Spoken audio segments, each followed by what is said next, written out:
sua Bíblia no livro de Isaías,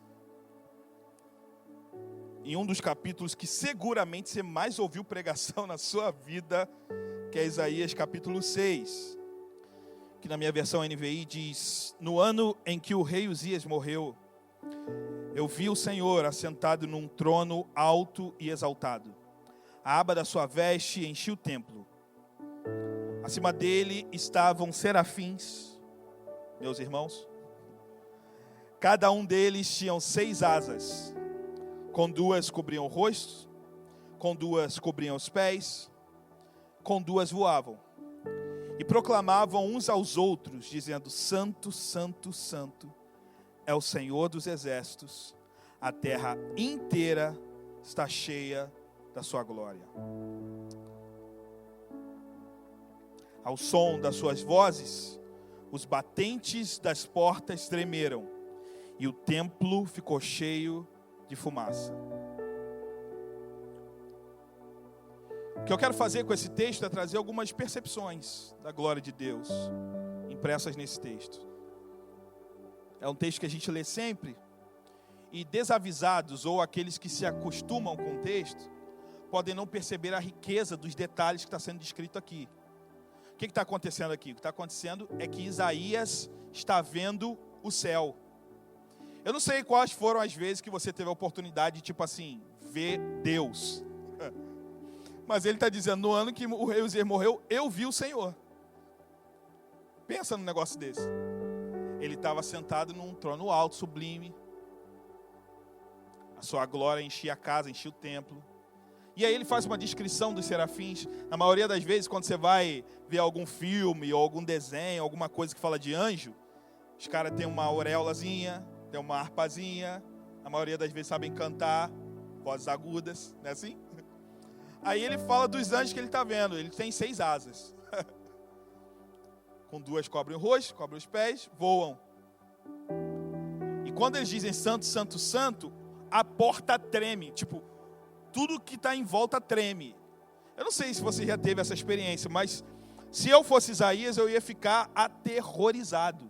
Tanto é que quando ele vê a glória de Deus, ele cai e ele diz: ai de mim que vou morrendo. Por quê?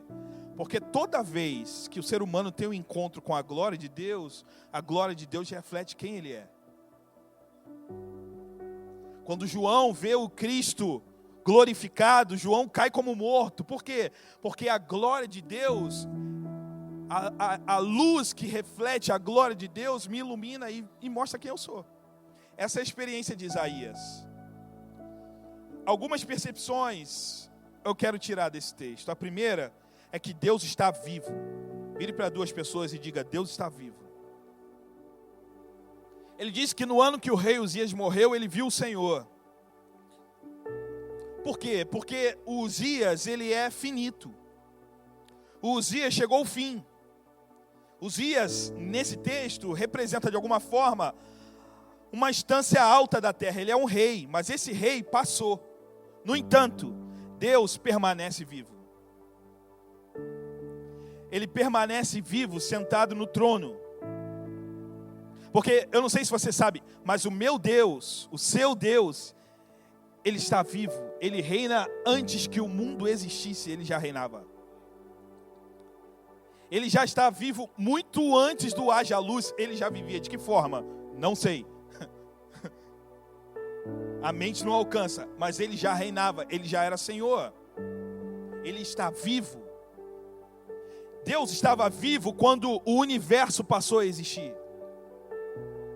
Deus estava vivo quando o faraó instaurou perseguição no Egito para matar todos os meninos hebreus. Aonde estava Deus? Deus estava reinando no trono porque Ele está vivo. Ele sempre esteve vivo. Ele era um Deus vivo quando o povo dele estava no exílio babilônico, sofrendo. Aonde está Deus? Reinando no trono, vivo. Ele era um Deus vivo quando o filho dele, inocente, é assassinado de forma brutal, com o pior tipo de morte que poderia existir. Deus estava reinando no trono, porque ele está vivo.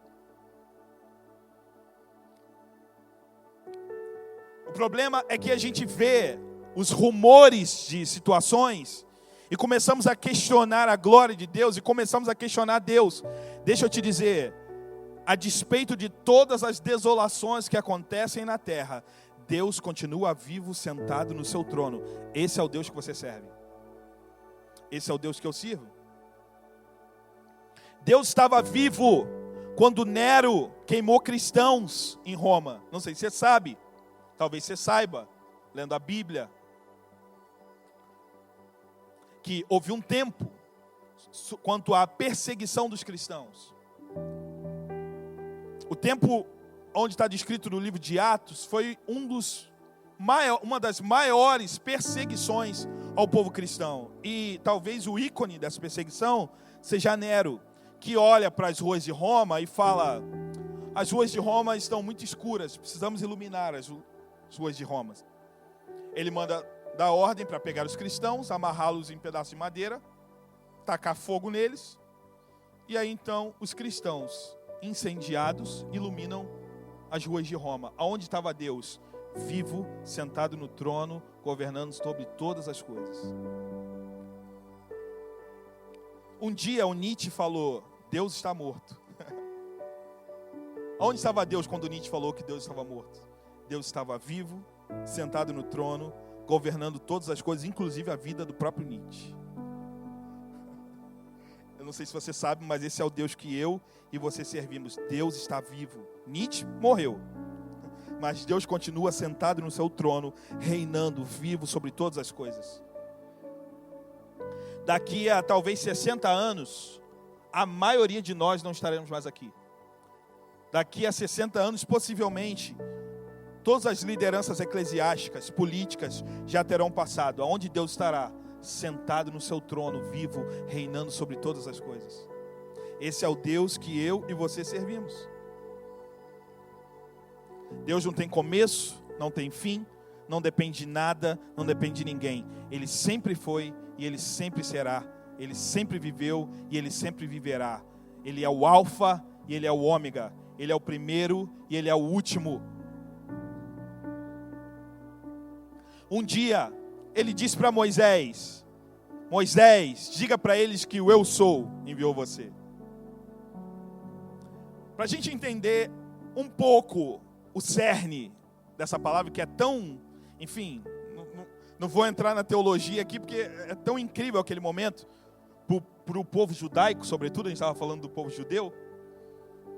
Mas quem é Moisés? Moisés é um hebreu. Moisés é um hebreu que é criado pelo egípcio.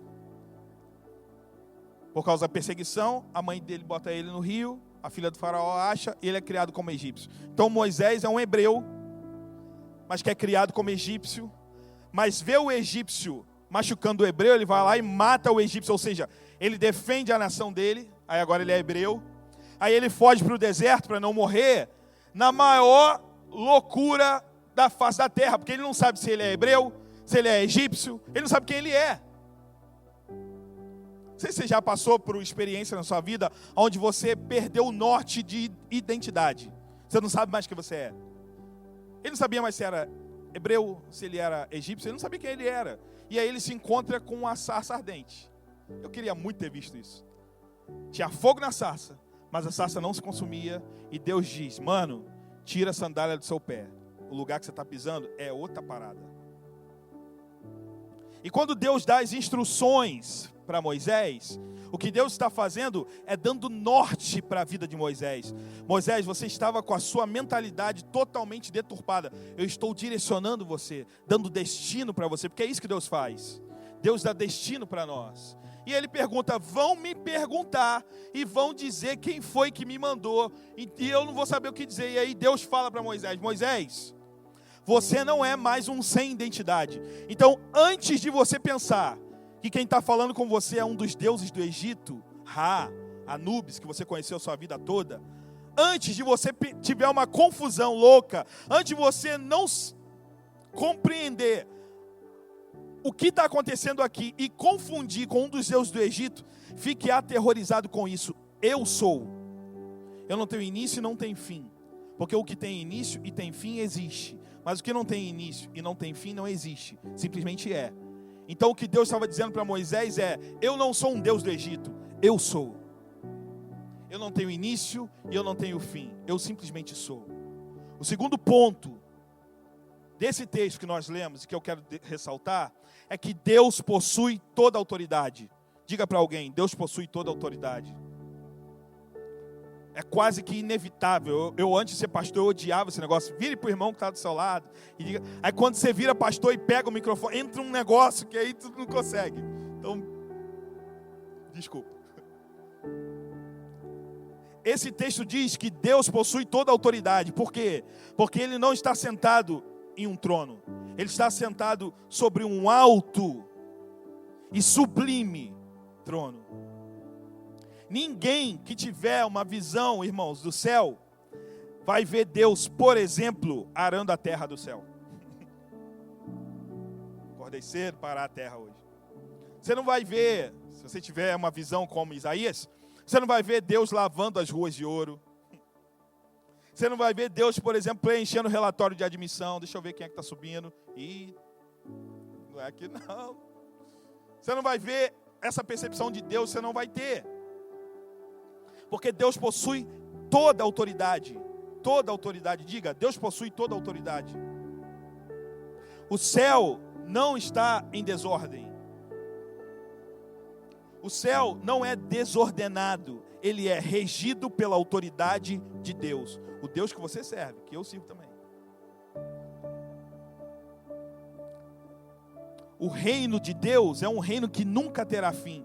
Ele está sentado no trono e por isso, pelo fato de ele estar sentado no trono, tudo está em paz. A autoridade de Deus sentado no seu trono faz com que todas as coisas estejam em ordem. Ele traz ordem no caos e todas as coisas estão em ordem porque Ele tem todo o poder e toda a autoridade. Ele tem controle, Ele tem plena ordem sobre todas as coisas. Pelo governo de Deus e exercício da sua autoridade, Ele estabelece ordem sobre todas as coisas. O trono de Deus, irmãos, não é um trono entre vários outros tronos. Não pense na possibilidade de comparar o trono de Deus com algum outro trono. É impossível. O trono de Deus não está entre muitos outros. Ele é alto e é sublime, como eu disse. Nenhuma autoridade oposta pode anular os decretos do Deus que você serve e que eu sirvo. Abra sua Bíblia rápido em Isaías 46, versículo 10. Olha o que ele diz. Desde o início, faço conhecido o fim. Desde os tempos remotos, o que ainda virá. Digo, meu propósito permanecerá em pé e farei tudo o que me agrada. Esse é o Deus que você serve. Esse é o Deus que nós servimos como igreja, como comunidade. Todo poderoso El Shaddai. Algumas pessoas pensam, não, eu estou entregando a minha vida para Deus, eu estou dando a chave do meu coração para Deus. Sabe, cara, você não pode dar autoridade a Deus sobre a sua vida, porque Deus simplesmente tem. Ele criou você, caramba. Ele simplesmente tem autoridade sobre a sua vida e Ele vai fazer o que lhe apraz. Porque Ele tem toda a autoridade. Você gostando ou não? A maior loucura do mundo é pensar ser possível colocar Deus em xeque.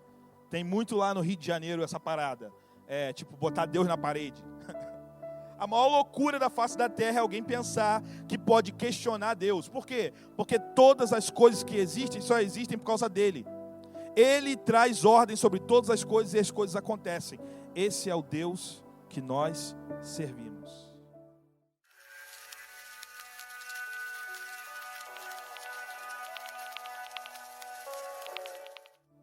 Uma terceira perspectiva que eu tenho de Deus nesse texto é que Deus é santo. O texto fala, santo, santo, santo. Aqui, santo tem um significado muito especial. Você sabe que a palavra santo significa separado. Todo mundo sabe disso, né?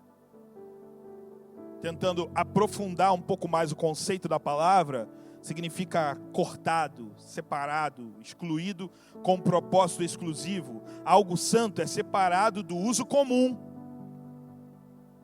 É separado do usual, do senso comum. Os cristãos, por exemplo, são santos quando são separados do mundo e dedicados para Deus. Faz sentido? É arrancado do mundo e agora é exclusivo para Deus, por isso é santo, é cortado do mundo. Por exemplo, Êxodo 3:5 fala de terra santa. Êxodo 16:23 fala de sábado santo. Êxodo 19:6 fala de nação santa. 1 Timóteo 2:8, mãos santas.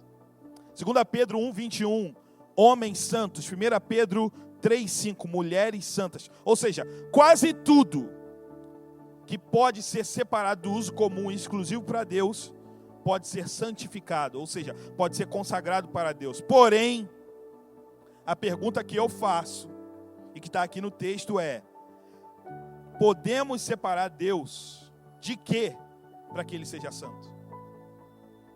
Porque se nós somos santos, porque somos separados do usual e consagrados a Deus, e eles dizem que Ele é santo, de que a gente separa Deus para que Ele seja santo? Da onde a gente tira Deus para que compreendamos a santidade dEle?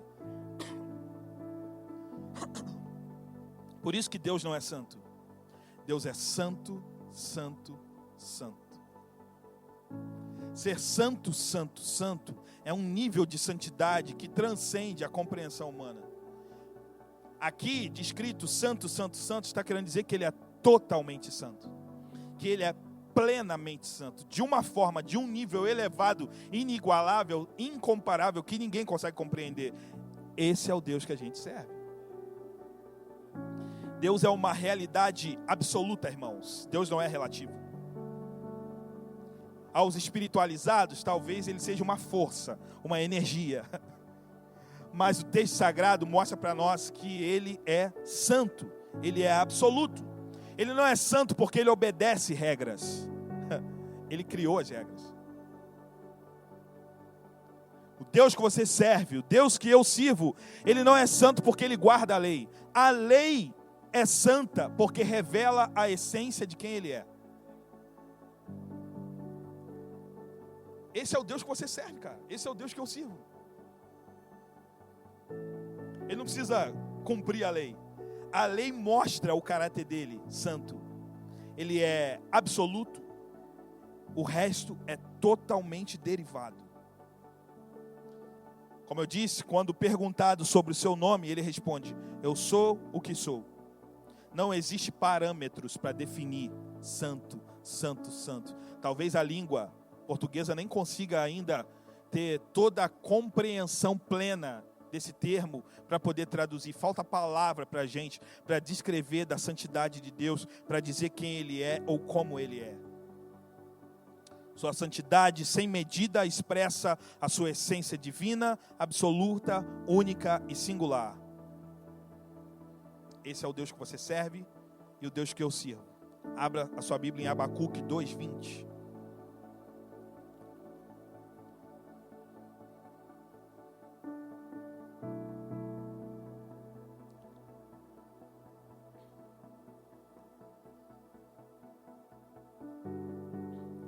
Abacuque 2:20 diz: o Senhor, porém, está em seu santo templo. Diante dele fique em silêncio toda terra. Quando Deus está no seu templo, ninguém fala. A terra se cala. Por quê? Porque Ele é santo, santo, santo. Uma compreensão bem rápida vai mostrar para nós, nesse texto sobretudo, a glória de Deus refletida na glória da cruz de Cristo. Por quê? Porque, de alguma forma, ao falar tanto da glória de Deus, do poder de Deus, alguém aqui pode se perguntar: perfeito, pastor, mas se Deus é tão poderoso, se Deus é tão glorioso, se Deus é tão isso aí, por que há o mal no mundo? Por que o mal existe? Por que a queda? Por que Eva comeu a maçã? Por que Eva comeu a fruta? Por quê? Por quê? Por quê? Por quê? Bom, a resposta seria: esse mundo foi criado para a glória da graça de Deus, revelada na obra da cruz de Cristo. A obra da salvação que ocorre na cruz de Cristo não tem nenhum outro propósito senão mostrar para o mundo a glória de Deus, cara. Isso significa que a igreja não deve ser apenas centrada em Deus, mas uma igreja que exalte a Cristo e é guiada pelo Evangelho de Cristo. O ápice da manifestação da própria glória é a manifestação da graça de Deus. E isso precisa levar todos nós a uma posição de louvor e de adoração. Quer ver? Abra sua Bíblia em Efésios 1, 5 e 6.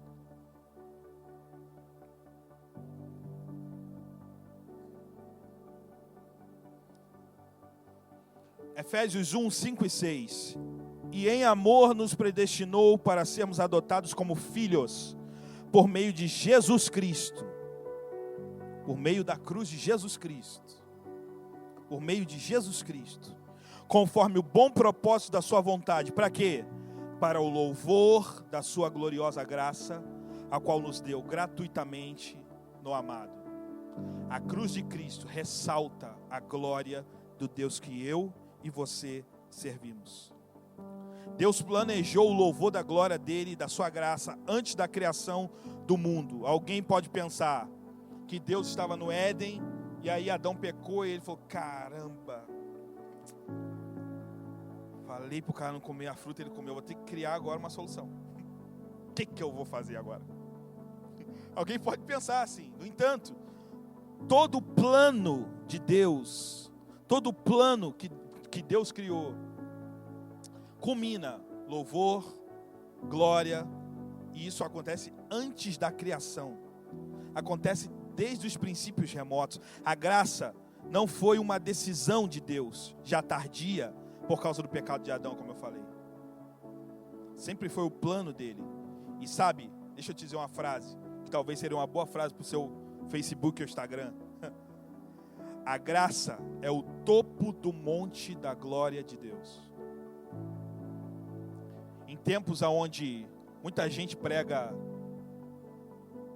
loucuragem sobre a graça, para não falar outra coisa, a graça é o topo do monte da glória de Deus. A graça de Deus aponta para a glória, para o senhorio dele. A graça de Deus não é um convite à libertinagem. A graça de Deus é um convite ao temor da glória de Deus. Faz sentido para você? Portanto, o propósito final de criar, governar e sustentar esse mundo é o louvor da glória, da graça de Deus na crucificação do seu Filho em favor de nós, miseráveis, desgraçados, pecadores. Por fim, abra sua Bíblia em 5:9 de Apocalipse. Apocalipse 5:9. E vamos ter um encontro da glória de Deus realçada na cruz. Apocalipse 5, versículo 9 diz: eles cantavam um cântico novo, 2 pontos, ou seja, qual é o cântico? Tu és digno de receber o livro e de abrir os selos. Por quê?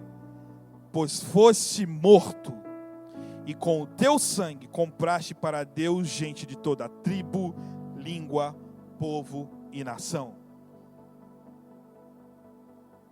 Porque fostes morto, a cruz de Cristo ressalta a glória do Deus que eu sirvo e do Deus que você serve.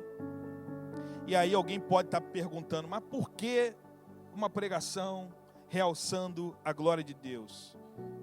Cara, esse é o Deus que nós servimos. E essa reflexão deveria mudar toda a sua forma de viver. Você deveria ser uma outra pessoa se você refletisse sobre essas coisas que eu falei.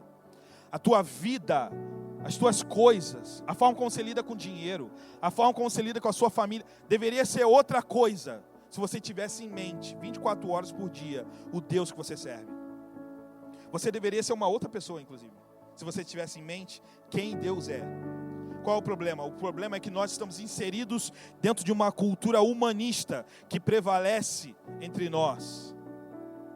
E essa cultura humanista, o homem no centro, que prevalece entre nós, mundo, gente, e muitas vezes dentro da igreja, precisa cair para que a glória de Deus seja realçada, cara. O centro de todas as coisas não é o homem. O centro de todas as coisas não é você. O centro de todas as coisas é a glória de Deus. Suas coisas precisam apontar para a glória de Deus. Sua vida, seus relacionamentos. Perceba, eu estou realçando quem Deus é. Eu estou realçando a glória de Deus. O Deus que você serve, reina sobre todas as coisas desde sempre. E aí eu pergunto, por que, por exemplo, um fim de um relacionamento é um problema ao ponto de você pensar em morrer, assim, tipo, quero morrer, porque o relacionamento acabou. Qual é o Deus que você serve, cara? Quem é que você serve? Um laudo médico travou a tua cabeça, você não consegue pensar em mais nada. Eu pergunto para você, quem é o Deus que você serve, cara? Seu Deus criou todas as coisas sem precisar tocar em nada. Ele disse, haja, e as coisas aconteceram, porque Ele é Senhor sobre todas as coisas. E muitas vezes a gente se desespera, por exemplo, por causa de um laudo. Eu não estou dizendo que você não tem que ser gente. Eu não estou dizendo que você não tem que ser insensível. Eu estou dizendo que você serve a um Senhor todo-poderoso do céu e da terra que criou tudo. E isso deveria ser a coisa mais importante na sua vida. Você deveria viver um outro estilo de vida. Estou cansado da vida da igreja. Quem é o Deus que você serve na igreja? Quem é o Deus que você anda servindo na sua vida? Será que esse Deus que você anda servindo talvez não é você? Porque é impossível que a gente se canse diante da glória dele. Diante da glória dele a gente fica embasbacado. A gente apenas contempla e adora ele. A fraqueza e debilidade da igreja, irmãos, está em não ser satisfeita em seu Deus. Deus, e somente Deus, deveria ser o alvo de toda a nossa satisfação.